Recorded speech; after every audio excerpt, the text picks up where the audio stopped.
Incoming transmission.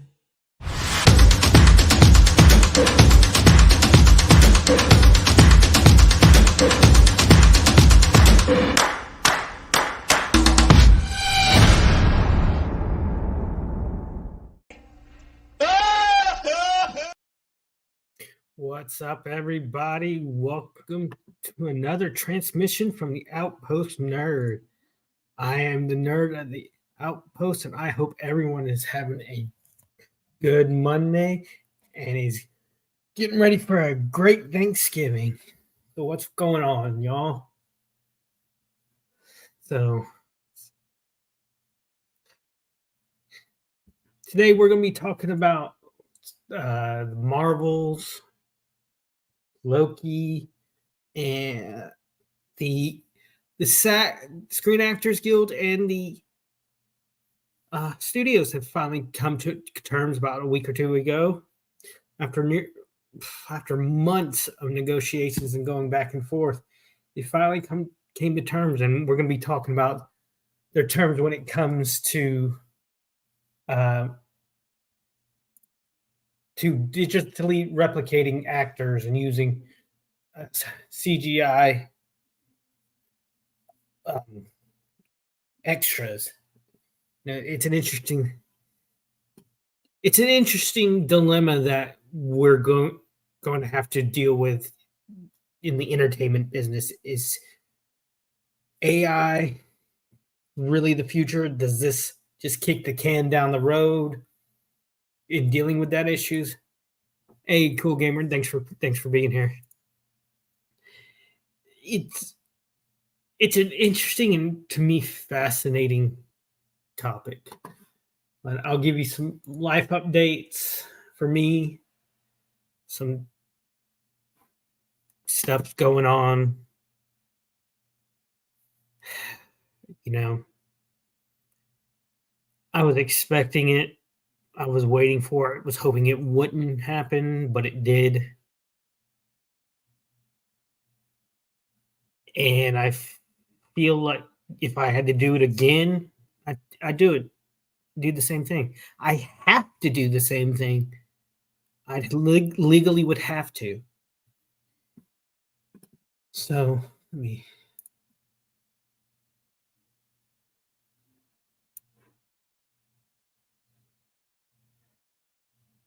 Okay. So I'll start. So before we get anything, like, subscribe, support the channel. I have a Cash App now. If you want to support the channel, support me in the coming months of uncertainty.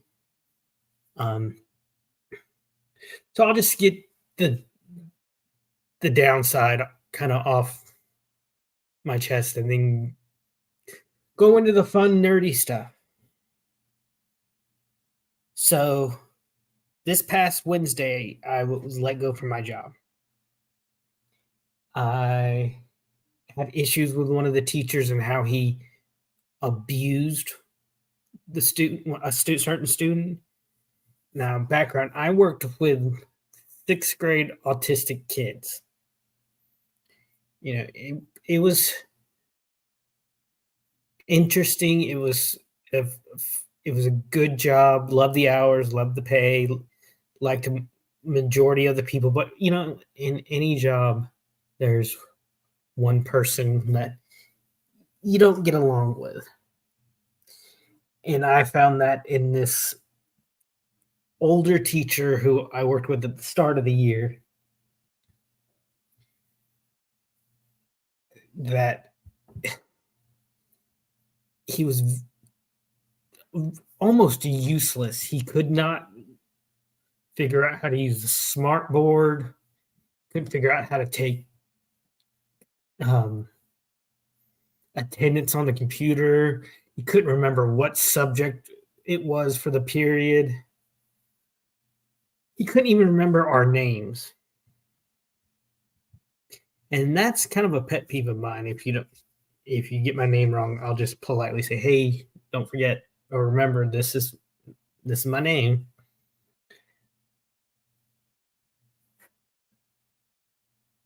And we had one student, as I said, we worked with autistic students who a lot of them, they were smart, they were sweet kids 90% of the time. They but that they would have that 10% time where they would really they'd explode and it would be big. And we had one student that when he had these issues, it was it could be violent.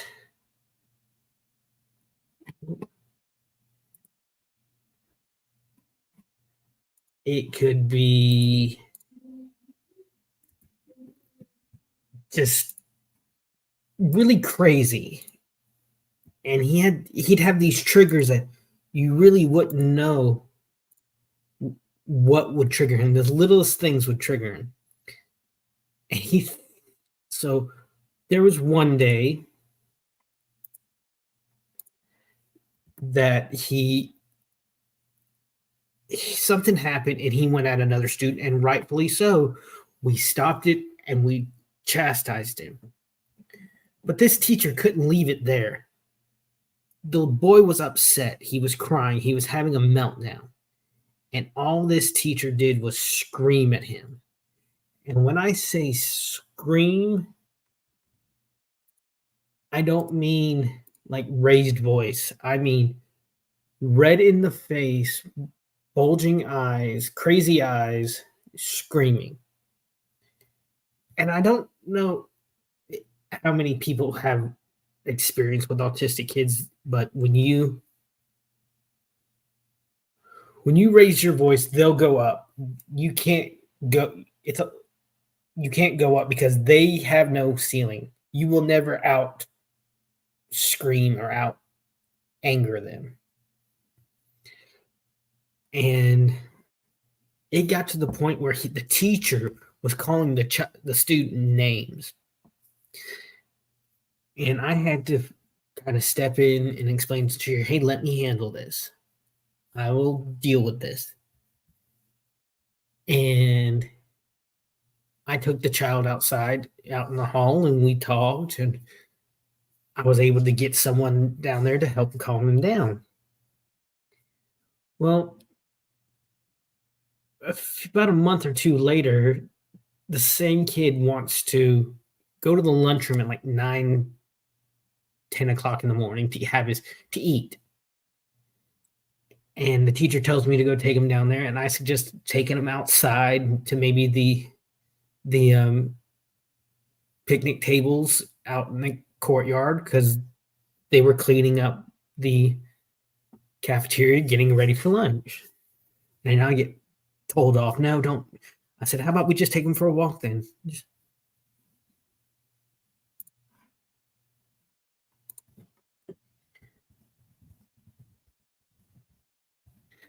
And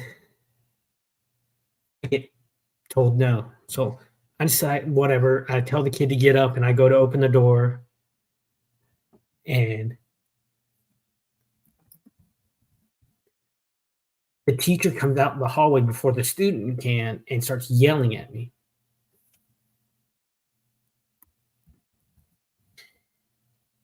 Yelling at me to the point that the other teachers in the hallway had come out and hearing him. And I just get fed up. So I go outside and I tell him if he doesn't stop yelling at me, I'm going to the principal. And so I go outside to the courtyard, sit at picnic tables, and the principal walks out, and she comes up to me and asks me what happened, and I tell her. And hey, Jacob, what's up? Thanks for being here. Thanks for being here, dude. I tell her, so she says, okay, let's go back in there, go back into the classroom, and we'll talk to the teacher. So I'm like, okay, cool. And she calls him out to the hallway, and he shares his side of the story. And then she asks me, says, "Okay, tell me your side again." And before I get like 2 or 3 sentences in, and he just blows up in front of the principal. "Oh, I'm not gonna stay here to listen to this. He's lying. Blah blah blah. That didn't happen. He wasn't gonna blah blah blah blah." And to the point that the principal had to calm him down. And so I stopped working with him in his classroom. And then a few weeks ago, it was I didn't this third incident I didn't witness because I left early that day. Every other week I would leave at 3 o'clock early in the day. The same student from the first incident, we've had multiple issues with him over the semester. We're trying to get him help, but the district was dragging their feet. And the child has another episode, and the teacher takes him out in the hall. Now, this is in science class. Back up a little bit. Our kids would only go to one general education class a day, and this was in that class. He has another episode, so the teacher takes him out and starts yelling at him again. From what I understand, just to the point that the little boy was cowering in the corner, crying, damn near pissing himself out of fear. All the teachers in the hallway heard this. It was reported. I reported it. And nothing was being done about it. So, the teacher, even the general ed teacher, even reported it, and nothing was done about it.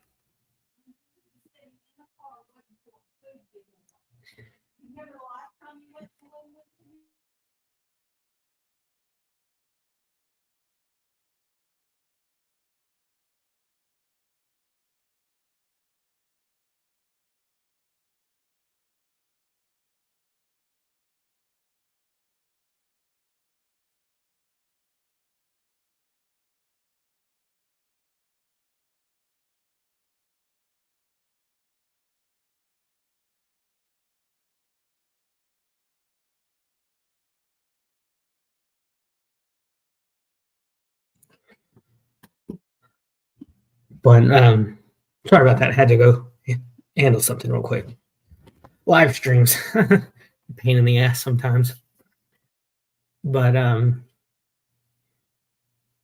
nothing was being done about this abusive teacher.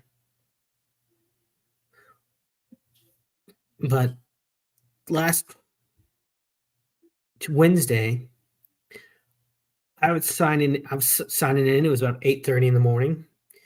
I get told by this principal secretary that the principal needs to see me before I leave today. Okay, you don't do that shit. You don't tell someone their boss needs to see them and then make them wait and worry all day. Completely and utterly unprofessional. So a little before 3, before I'm supposed to clock out for the day, I get called into the office. And the principal, she has me wait like 20 minutes extra. So it's almost 3:30 before they see me, which, again, very unprofessional. I noticed the school resource officer.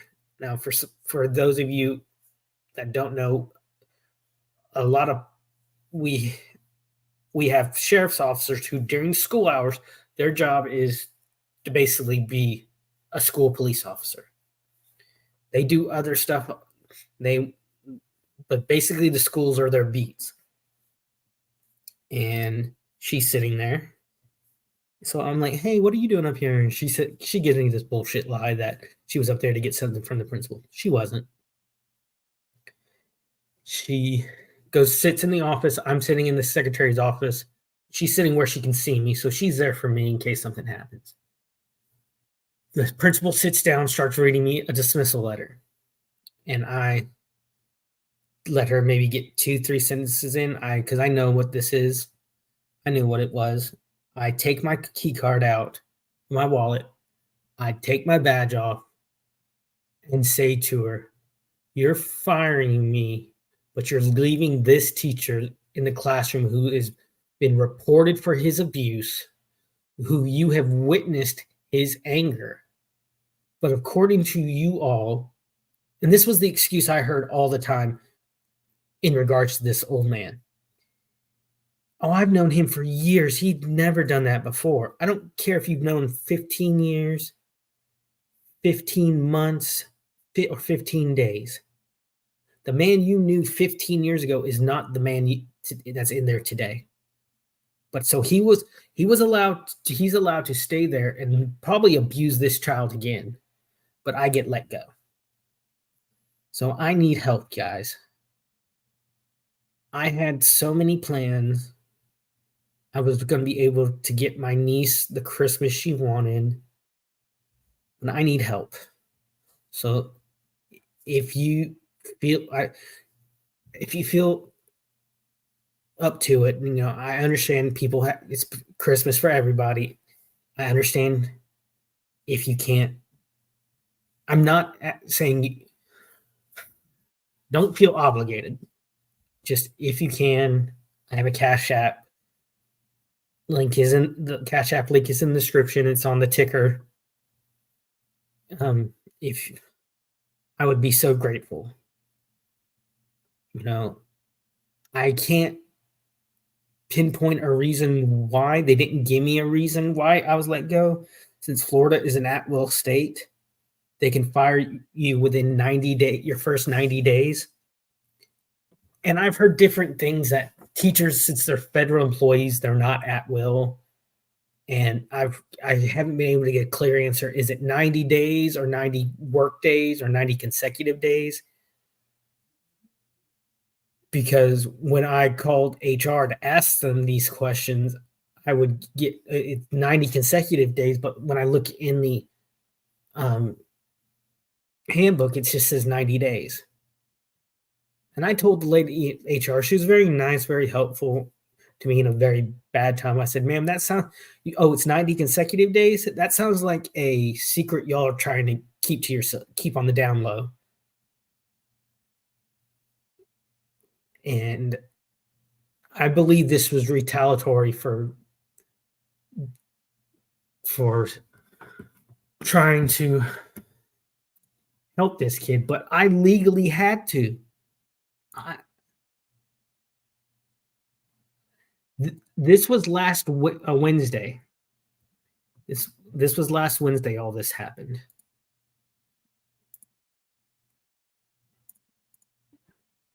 But I had to report this teacher. Look at this. Everyone, a lot of people know about mandatory reporters. People, if you see something, you legally have to say something. And if you don't, you will be basically arrested and charged. And look at this. This is what I fell under.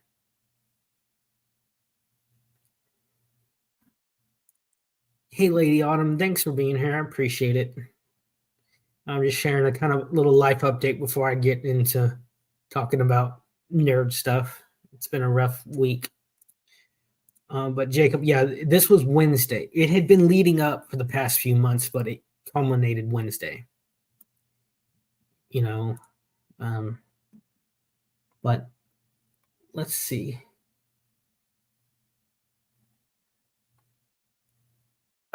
According to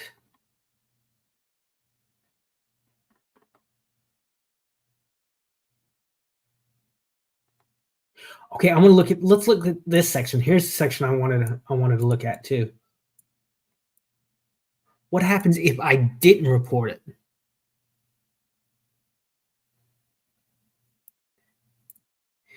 See, in that, yes, they are, and I have friends who are administrators.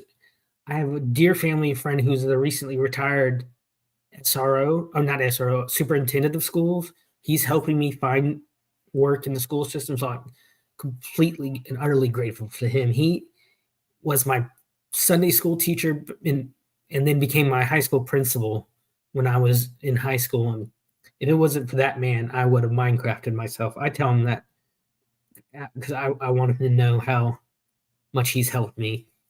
But this is what happens if you don't report. Failure to report child abuse to DCF is a third-degree felony. That's for, if the parents are abusing their child. Failure to report SB under is a misdemeanor of the first degree. Failure to report a case of known suspected abuse, neglect, or exploitation of a vulnerable adult or preventing someone else from doing so is a misdemeanor or of the second degree. That so you see why I had to report it. You see why I could not stand by, because I could have gotten in trouble. And I think that due to the fact that this was an autistic child who has trouble communicating, has behavior issues, who we all kind of would get a little nervous whenever he'd walk into the classroom for the day, I think that's why it was kind of swept under the rug.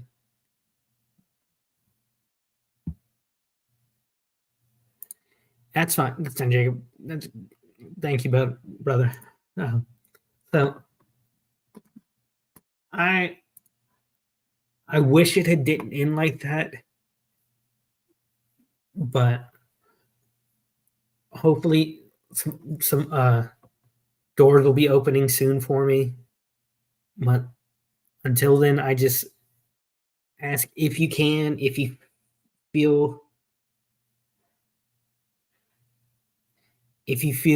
like you can, I'm not, if you support, show me some support, so much, I'd really appreciate it.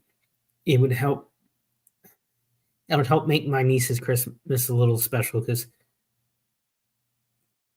we sat down a few weeks ago and she went through the Walmart toy catalog, showed me stuff, and one thing she wants, and it made my little nerd heart melt, was she wants a toy Darksaber. She really liked Mandalorian.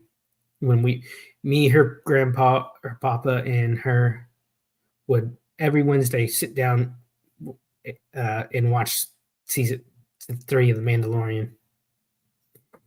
But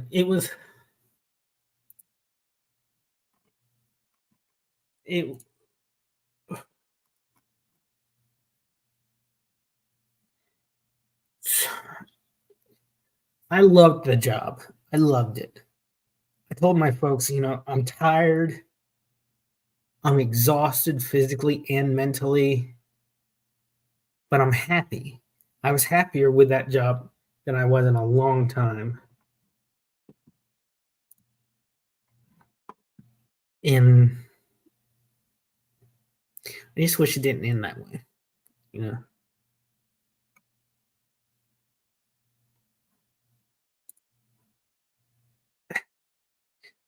I wish other people would do the same.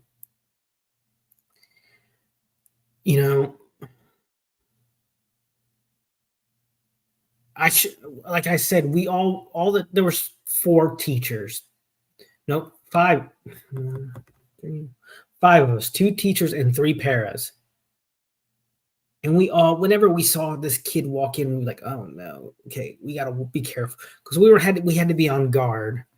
That didn't mean he didn't need to be. We had to protect students from him, but that doesn't mean he didn't deserve protection himself. And I think they didn't see that. But on to the nerdy stuff,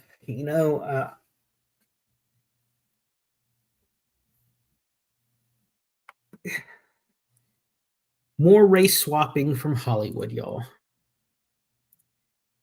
And this one doesn't surprise me, because it's Robert Kirkman and Steve Yeun from The Walking Dead. Robert Kirkman claims Marvel Studios will race swap Sentry with actor Steve Yeun. Now, Sentry is the Marvel's answer to Superman. Basically, he's a blonde-haired white Superman. Tell me, how does that casting work? How does this casting work? Robert Kirkman, the creator of The Walking Dead and Invincible, recently claimed that actor Steve Yeun will play Sentry in an upcoming Marvel Studios film. What?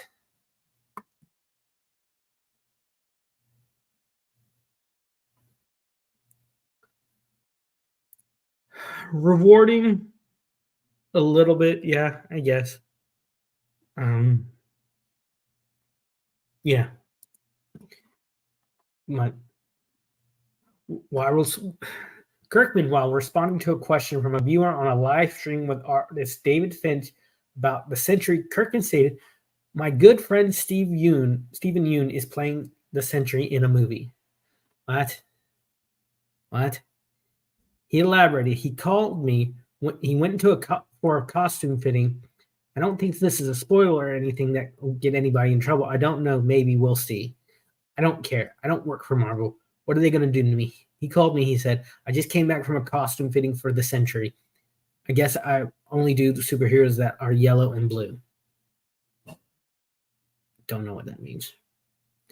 Kirkman added, he said he was at the costume fitting, was like, oh crap, I forgot the Invincible was yellow and blue. Oh. It was rumored back in February that Yeun would play Sentry, the Weekly Planet podcast host James Clement claimed. I spoke to somebody at Marvel, not a higher up necessarily, and this is the quote they sent me. We don't even know who he's playing, but my guess is Sentry, since there's been whispers of that casting circulating a bit. So they don't even know for a fact that he's playing Sentry himself.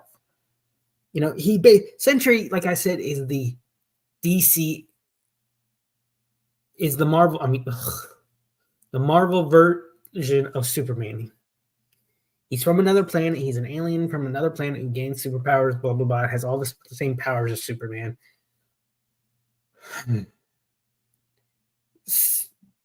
Same crap, different brand.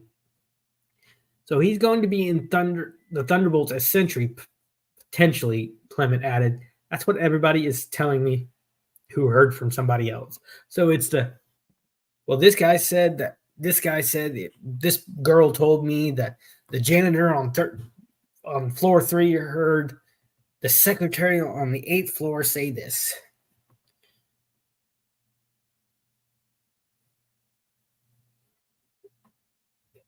It's all this race swapping. We have, it's just pandering more and more over and over again to all this crappy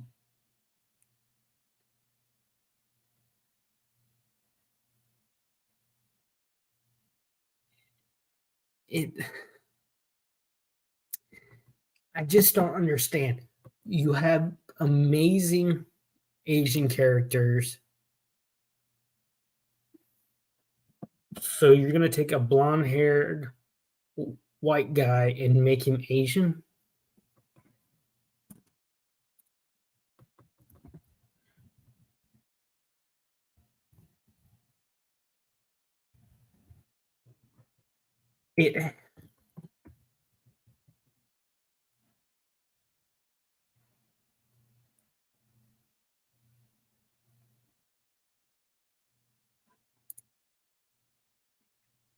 It's just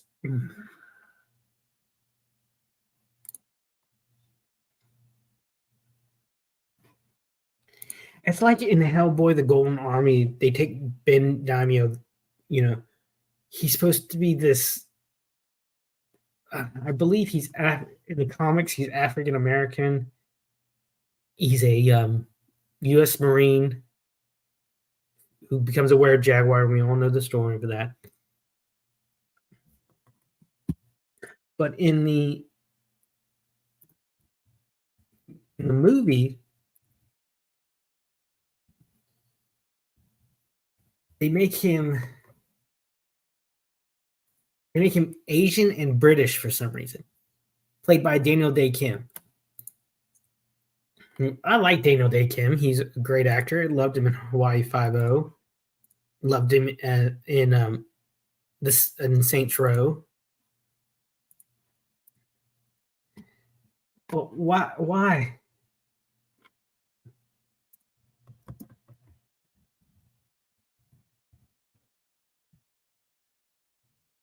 It's it's utterly ridiculous that they would feel the need to change things like this. I don't understand it. They want to take away from one group to make another group happy, but that leaves another group. That shows your complete lack of respect for the group that you want to make happy, because you feel that you don't need to create original characters for them. All this, we have seen a complete, almost eradication of redheads in movies and TV shows. We're seeing this more with these kind of characters like Century,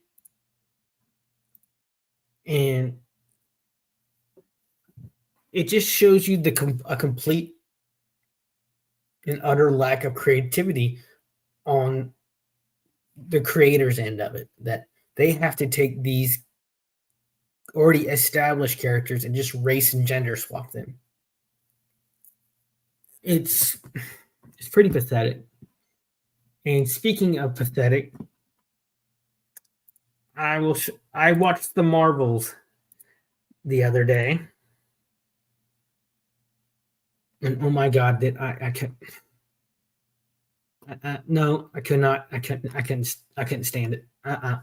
It was bad. It was. Marvel movie used to be something special.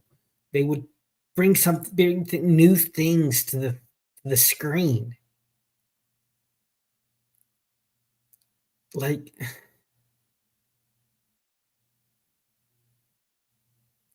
but we don't get that anymore. It's been done so much. We don't get that anymore.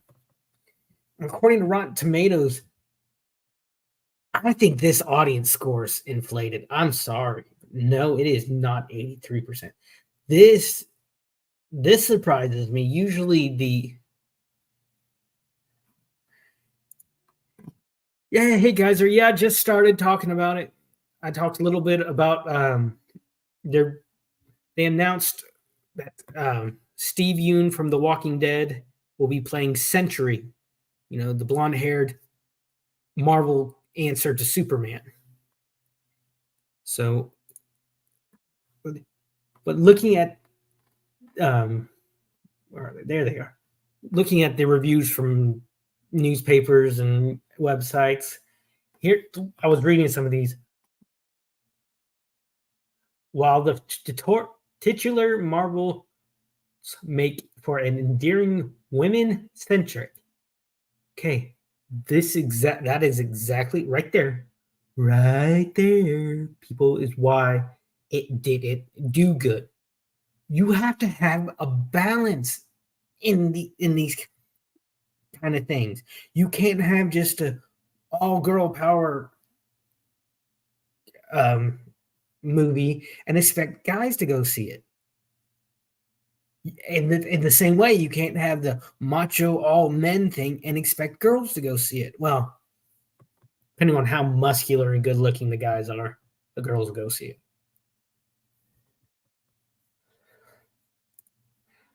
Why the titular, I can't say that word. Why the titular Marvels make for an endearing woman-centric found family, the film's hyper-awareness of its role in a larger universe is its downfall. Oh yeah. Well, the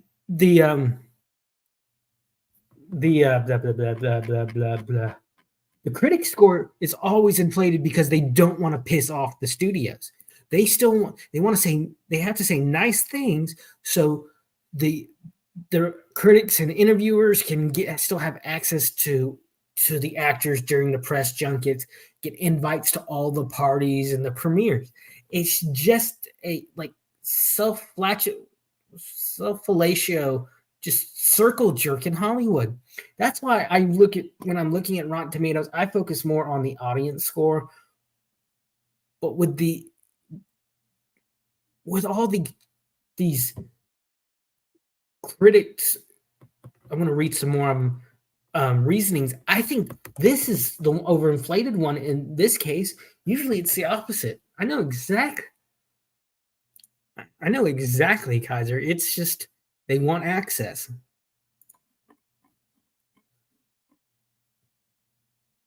Here's another one from The Rap. It's silly and makes little sense, but it's such a fun time at the movies, and it isn't that why we go to see the movie in the first place. Hey, we should do a show then. We should message me on Discord, and we'll talk about doing a show. I'd love to hear your thoughts on it. I'd love to hear other people's thoughts of it. But no, that shouldn't be the only reason. I've had this discussion before. It's escapism. It's a way to take the issues of the day and leave them outside the theater. But now all those issues are being thrown at us through the screen.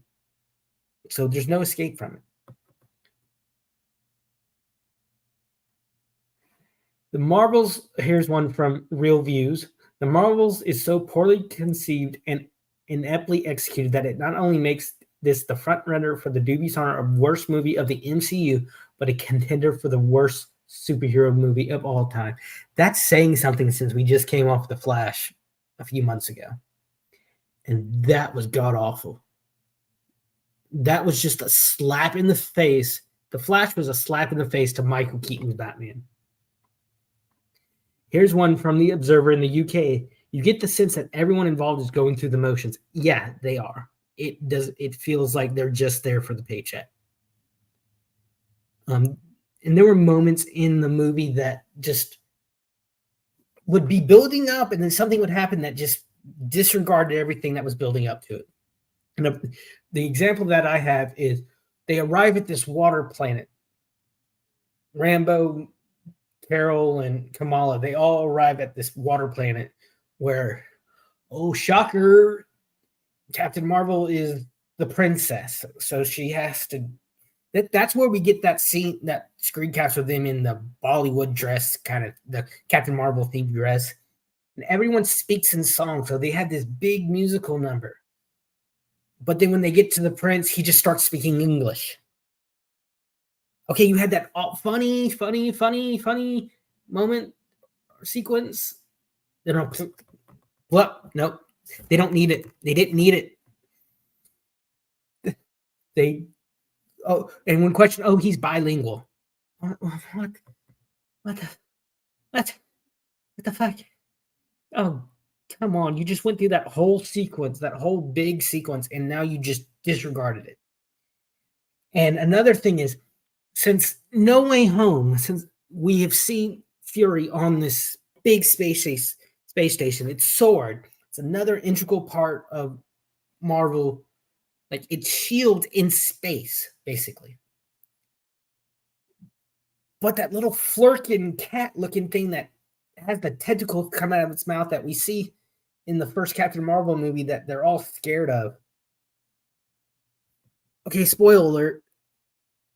I'm telling you this so you don't have to watch it, guys. It starts laying eggs around the space station, and it just basically destroys the space station. Like, all the power starts failing. It's the most ridiculous thing. So what they do, and they're little eggs that hatch out little cat-looking creatures. What they do, since the lifeboats aren't working, they have everyone swallowed up by these cat things, and no one wants to do it. The staff is running off, trying to get away, and like there's one scene where that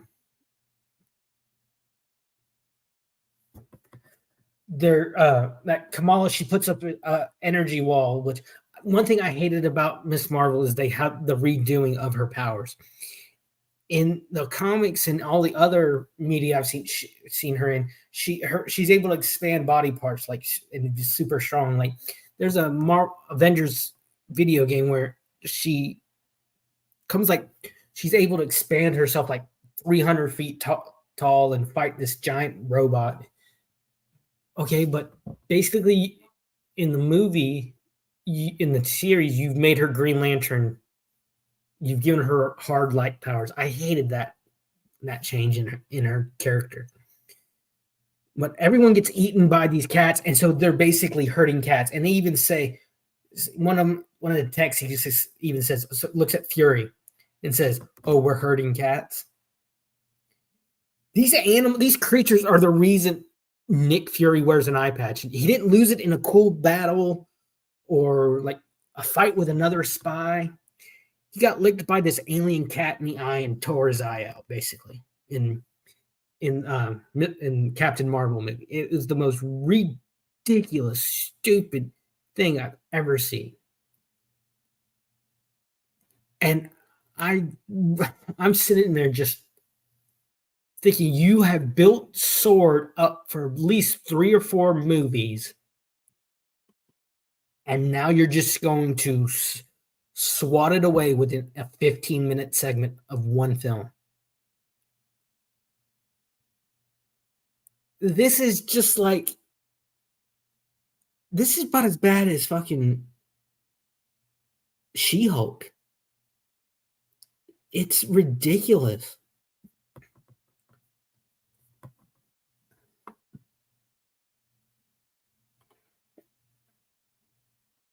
Here's one that I agree with from Real Film Reviews. An impossibly incoherent endeavor that strikes all the wrong notes right from the get-go. Oh yeah. Holy shit, yes. Yes. Okay, one thing that, why couldn't Monica Rambeau close the rip from our side? That's one thing I didn't get. She just had to be over on the other side. And I understand what they're doing, what they're setting up for her being in the other universe.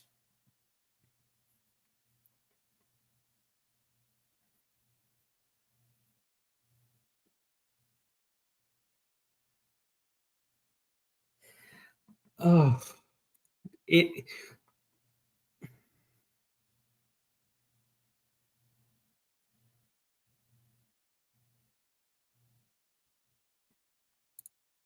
Yeah, that's another thing. I didn't think of that. I kind of put Secret Invasion out of my mind because that was just, it was so slow and so boring and pissed me off when they killed off what's her name, Marie Hill. That really pissed me off. But it was ridiculous. Once again, to say that Brie Larson is charismatic is utterly insane. It shows your complete lack of understanding of what the word means. That woman, when she acts, it is like watching a piece of wood, a wooden plank act. It is utterly devoid of emotion, reaction, any feeling of the heart. The only decent actress I would say was the actress who played Camilla Khan out of the 3. And a lot of her stuff was, oh my God, we're gonna die.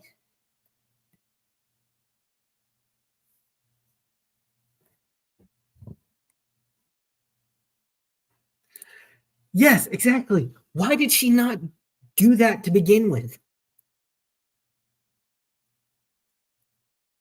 All she did was go around afterwards, poor pitiful me. I'm so bad, crying. Just, it was like a pity party in that fucking space RV of hers. It's utterly ridiculous. But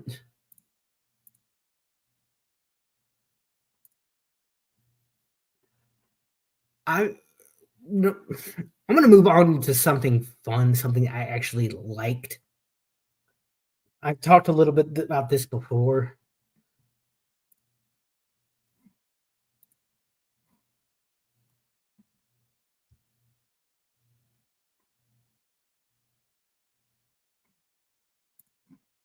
So let me bring something up. One of my favorite. Let's see. Where are you? Where are you? Where are you?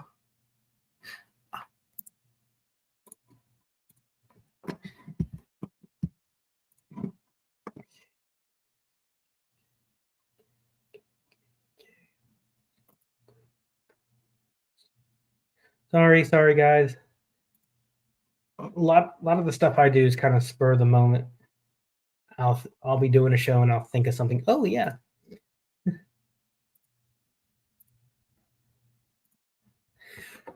Oh, that's not what I want. So, God, yes. The last few Marvel movies have stolen so much from Spaceballs. Like in Thor: Love and Thunder, if you watch the end when Thor and the little girl are running down the beach, if you look at their spaceship, it's a purple RV. It is Lone Star's ship from Spaceballs, colored purple. Yes.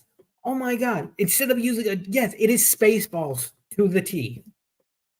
It's Spaceballs. Heroes have to learn to use their powers to stop bad aliens from stealing resources from other planets. I mean, even like the way they steal the resources reminded me of the Mega Maid. Yeah, the Winnebago Eagle One. Yes, that is a great ship, but not colored purple. I love the Winnebago. Eagle One is it. Spaceballs, Men in Tights, and Young Frankenstein are my top three in that order. Mel Brooks movies, except for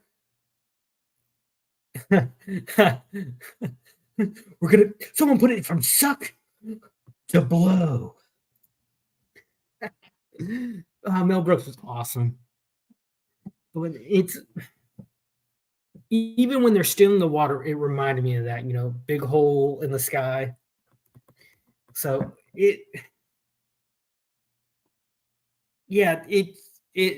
this just once again shows a complete lack of originality. Like if they had maybe put I was expecting when they were stealing the water to put like maybe the portal in the water, like under the water somewhere. That would have been a cool visual of that huge maelstrom, just the water just flowing through it. I think that would have been a cool visual. But moving on, something I like and then I actually enjoyed. I really liked Loki season 2.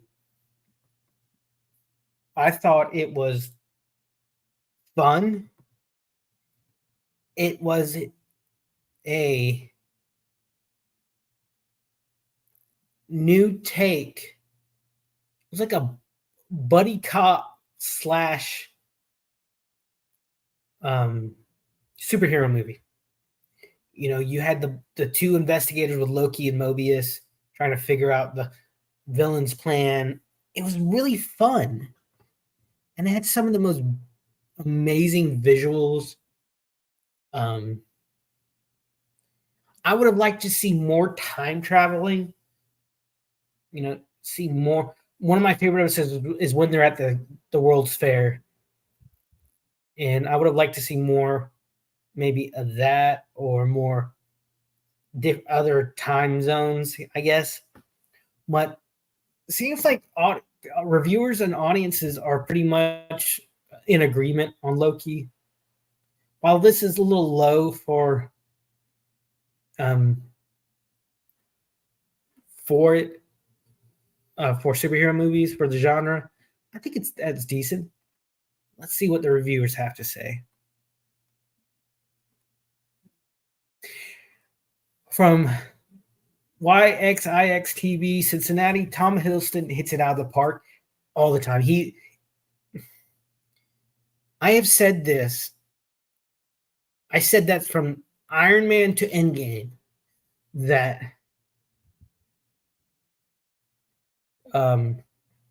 Marvel doesn't cast people. They find their characters in real life, with Robert Downey Jr., Chris Evans, and not so much turns out anymore. But with Tom Hiddleston played Loki in such a way that you were almost cheering for the bad guy. That you kind of liked the bad guy, and we never saw that in any other, maybe with Heath Ledger's Joker, but that could have been, maybe was a little bit because Heath Ledger passed away between filming and release. The thing with the Jonathan Majors thing, it was proven false, and Marvel still won't fucking budge. They never budge when these allegations are proven false after they fired someone. See, and that replacing Kang with Doctor Doom is just taking a new character that we haven't seen that much and replacing him with a character that has been done to the. Okay, there are 3 movies with Doctor Doom in it. Enough. Unless you're going to do him as the megalomaniacal mystic / scientist, ruler, despotic dictator of Latveria, whatever you call his country. Let's show it. Don't show the deranged businessman that we saw before in Fantastic Four movies. And no, actually, Kaiser, they mentioned Pedro Pascal was in talks. He hasn't been casted yet. And if they don't cast anyone but John Krasinski, I mean, in the few moments, that was one thing I enjoyed about Multiverse of Madness is seeing John Krasinski as Reed Richards, that we had been begging for years, and seeing Patrick Stewart come back as Professor Xavier. And I liked that they brought Black Bolt, and they brought in the actor Anson Mount, who played him in the Inhuman series. They brought him back I didn't like the fight sequence though, because I thought they were beaten too easily. But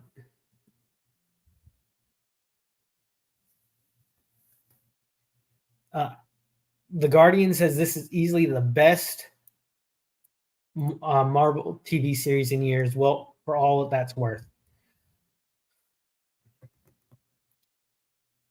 I think it probably was, especially season 2.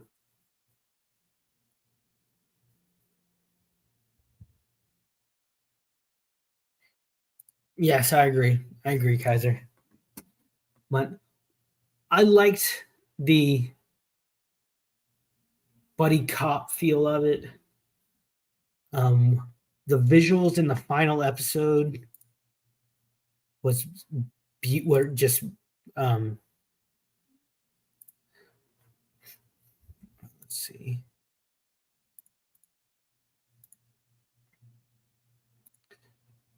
I can't find that. This was one of my favorite shots I've ever seen. It was beautifully done. The colors, been into it.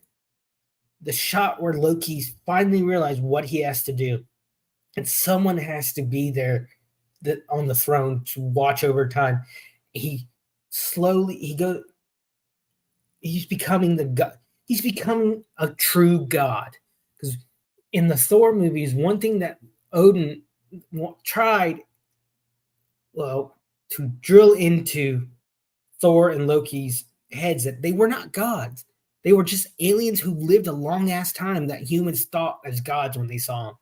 Thor learned that lesson. Loki didn't, which we see a little bit in the episode before when him and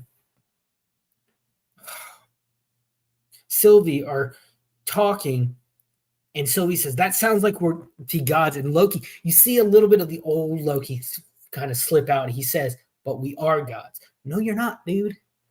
But this scene where he's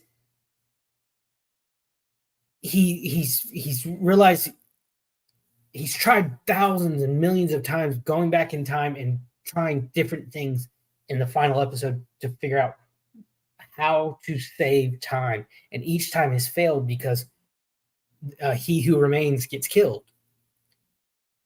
And he realizes that someone has to be there to watch time, to keep the threads of time from tangling, pretty much. And he climbs up, he's grabbing these strands of time, and it's just so beautiful. This is my favorite shot of the entire series. Him finally realizing what he has to do. And it was so beautifully done. One thing I noticed throughout the season is, compared to the first season, Loki's just kind of phoning it in. He doesn't really want to be with the TVA, so he just, like, his tie is loose, his clothes are kind of wrinkled. But as the second season goes on, his clothes get pretty almost immaculate. He's wearing a nice blazer. His tie's really done crisp. So I think that's a visual representation of him kind of coming to terms with his role in the TVA. So I would recommend. See, this is not this. I recommend it because this is not that Loki. People don't understand. This is the Loki who we saw in the first Avengers movie. This is not the same Loki we see in Ragnarok, in Dark World, and all his other appearance. This is a Loki who has seen the end of his story and did not like what he saw. And I think, since he didn't like what he saw in the TVA, at first it was a way to circumnavigate that outcome. But over time, he slowly starts caring for the people in the TVA. He slowly starts caring about the job, and it gives him a sense of purpose he never had before. And I think that shows you the willingness of him to sacrifice himself. So he's stuck on that throne for eternity, just grabbing at those timelines, those time threads, and just he gets what he finally wanted. He wanted the entire time. He becomes a true god. Loki is now the god of the multiverse. And Shelley T3 pointed something out. He was the god of chaos. He was the god of trickery. And what is life? What is time? It's chaos. So he's basically taking his rightful place as kind of the curator of that chaos. And it was really, really well done. And great casting again. So I recommend it. And I think it's, now I don't it doesn't absolve Marvel. Even a blind squirrel finds a nut every now and then. A broken clock is wrong twice. So I don't absolve it, but every once in a while they have a good thing going on. So it comes to my final topic. About 2 weeks ago, the at SAG and studios finally came to terms, ending the nearly almost a year long, like maybe 9 or 10 month long strike. And I have their terms when it comes to regulating AI. So let's go over that, guys. Let's go over that. This really interests me because I would love to work in the entertainment business. And before, what really kicked off the strike, one of the reasons I should say, is the studios had it in their heads that when they had a extra come in, they could scan their face and use their likeness forever, not paying them. So let's look at it.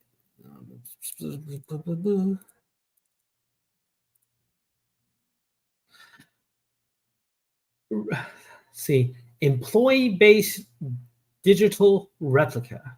Definition: created during a performer's employment with their physical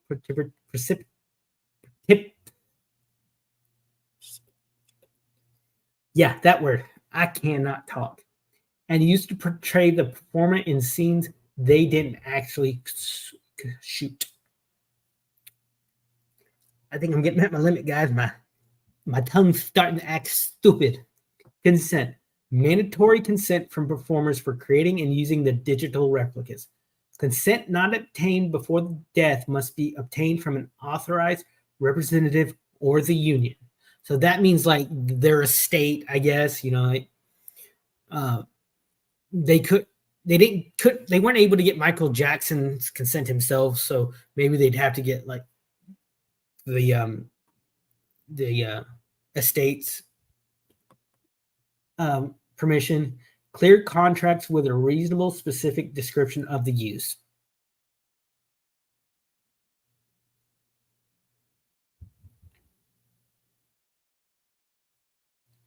Additional consent requirements for use in additional projects. So that's like if I go for like a Burger King commercial, they can't use my face for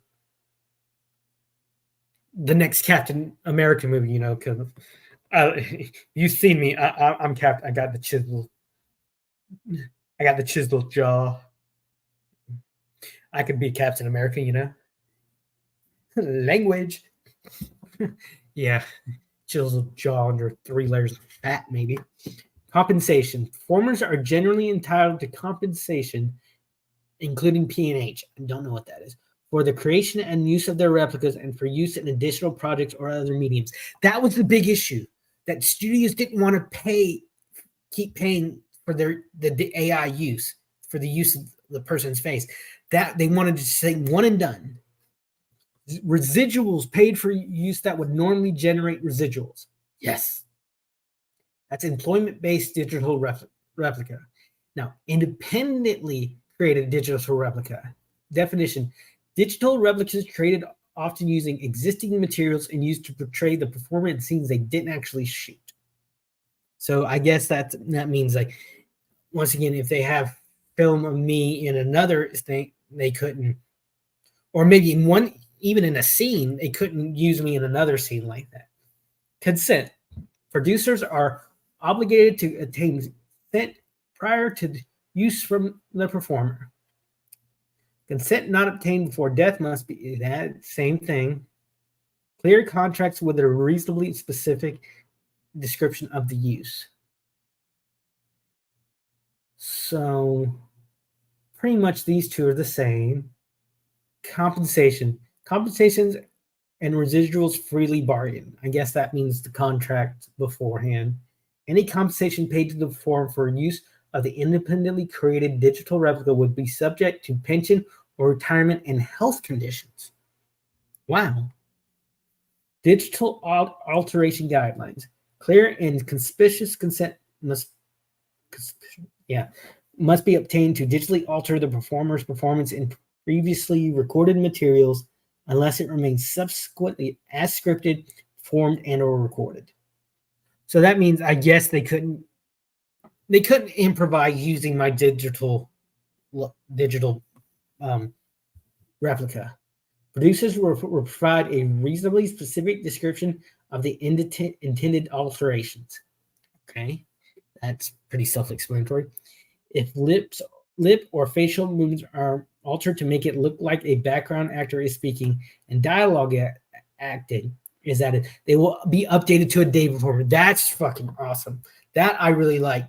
You know, there's one pay rate for a silent background actor and another pay rate for someone, a speaking role, basically a day role where you have a line.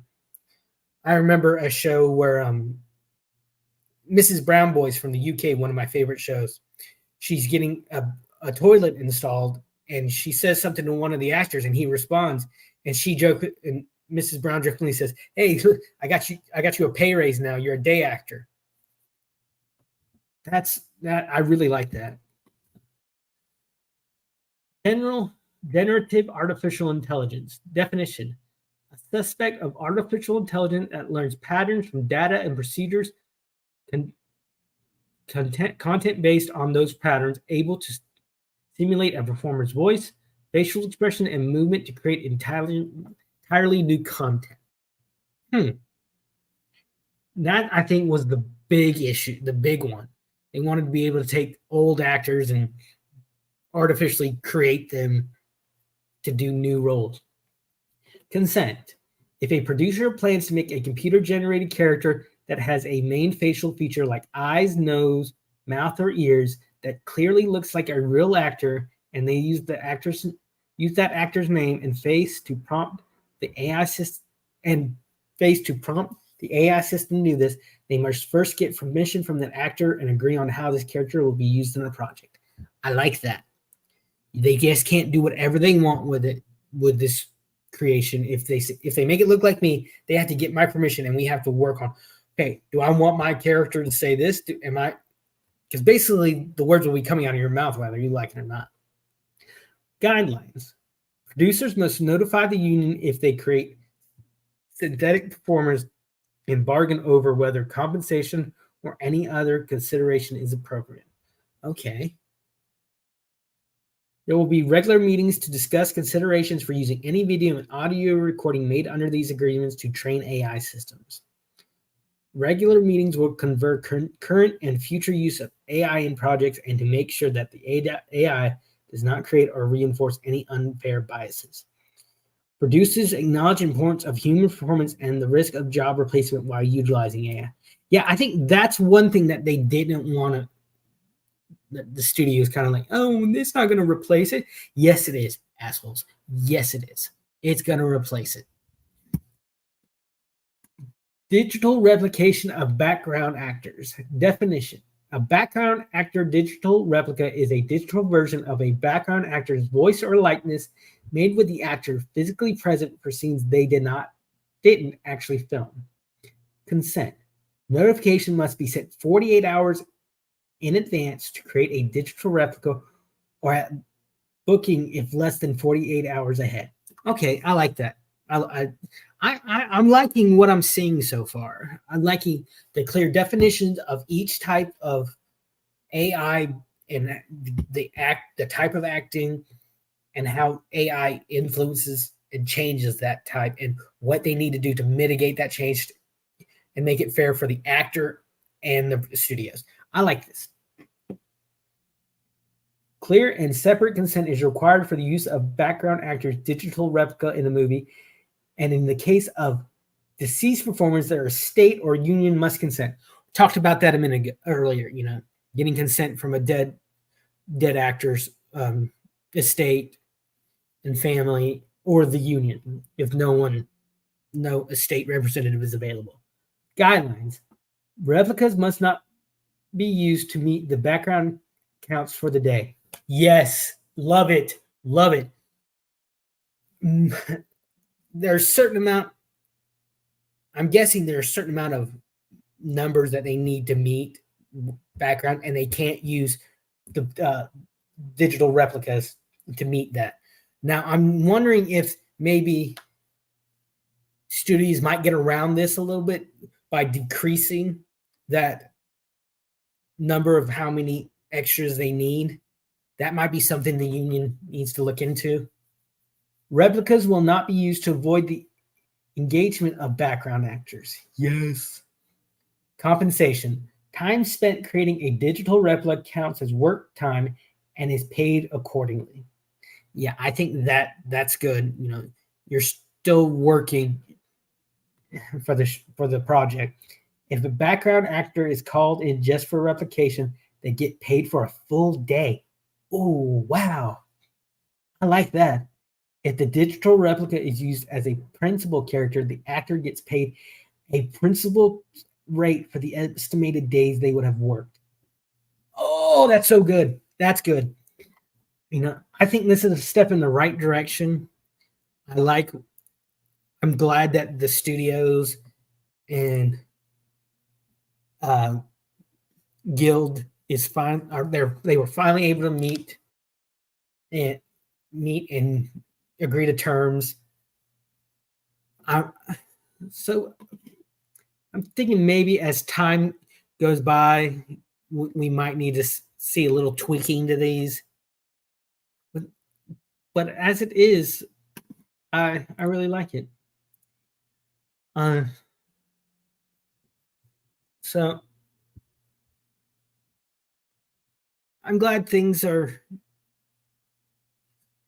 I don't want to say I'm glad things are getting back to normal because I didn't like the normal to begin with.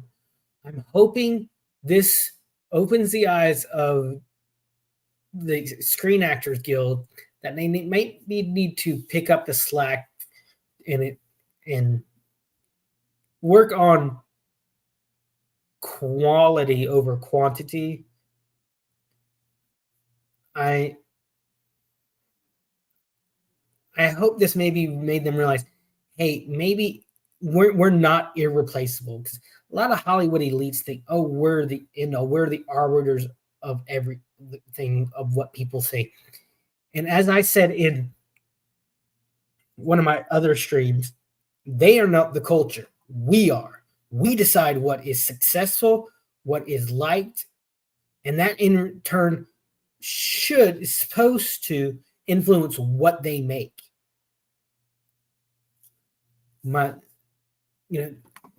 It's step in the right direction, I think, for all parties involved. From my layman's terms, my novice knowledge of the industry as someone who wants to get into it. But so I'm gonna call it.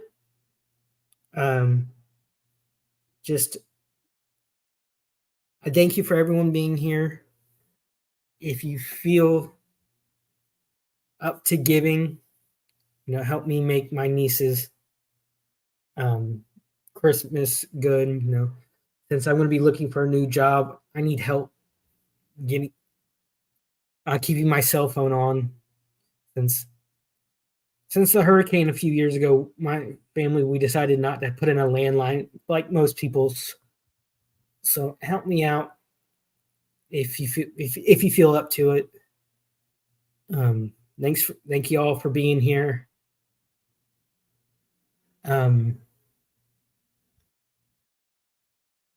gonna try. I'm just with all this thing going on. It's really zapped my desire to do pretty much anything.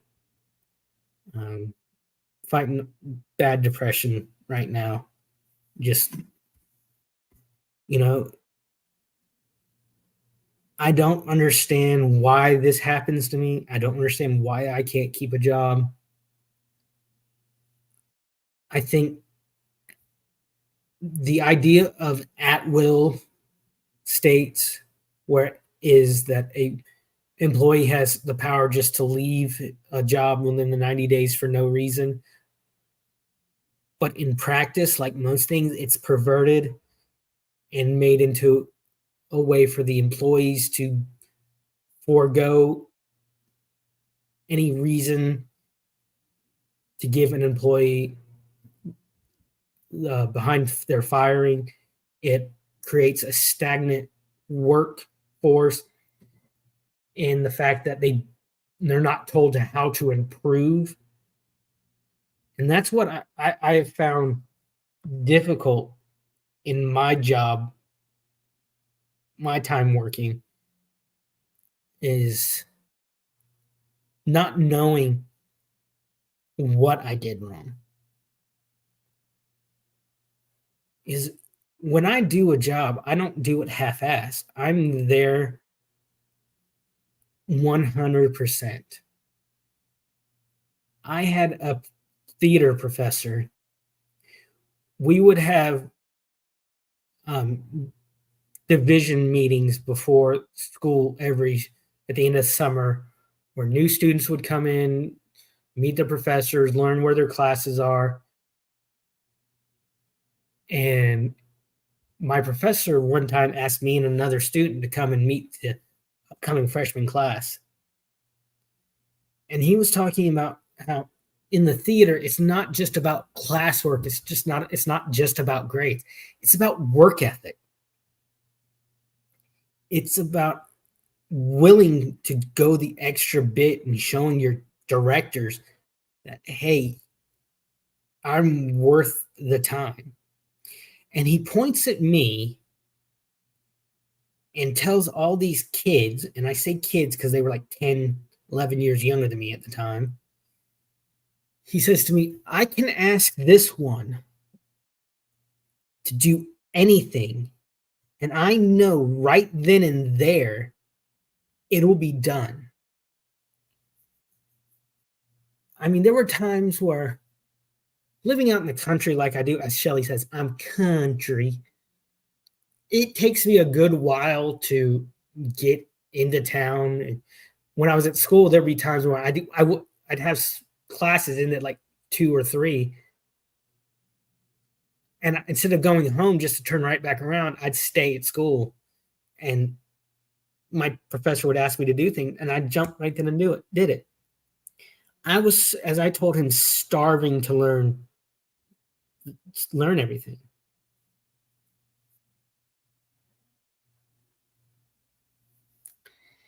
And that's the way I was here. I was always asking questions like, how do I handle this student doing this? Or I even asked the teacher like 3-4 weeks ago, hey, do you have any literature that I could read, like books or anything that I could read to help me learn how to handle these kids? And all she handed me was like a 4-page printout and really had no help. So it showed me things that I didn't think I could do. But once again, someone else decided, hey, nope, not worth it, not good enough, without even telling me. So I would appreciate the help, any help that can be given. Feel free to go on my Cash App. Hopefully I have the link set up correctly. I love you all. Thanks for being here. I'm the nerd of the outpost, and I'm gone.